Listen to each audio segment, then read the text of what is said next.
अस्सलामुअलैकुम, क्या हाल चाल है। अल्लाह ताला आप सबको खुश व खुर्रम रखे, आमीन। आज आपके साथ मैं रेसिपी शेयर करने लगी हूँ मिक्स फलों का जूस। ये बड़े मज़े का बनता है। इसमें जो चीज़ें पड़ती हैं वो ये हैं, मुख्तलिफ 4 किस्म के फल हैं, चीनी 1 बड़ा चम्मच है, काला नमक 1/4 चम्मच है, लीमू जूस है 1 छोटा चम्मच, बर्फ़ कूट के रखी हुई है ये 2 बड़े चम्मच हैं।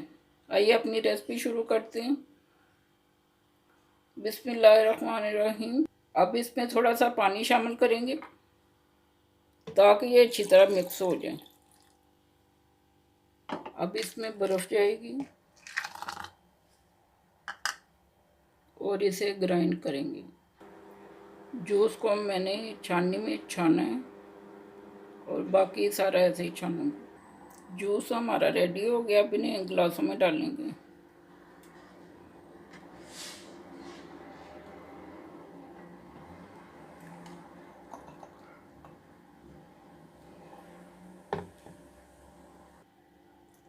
हमारा मज़े का जूस रेडी है। आप भी ट्राई करें और मुझे बताएं कि आपका कैसा बना है।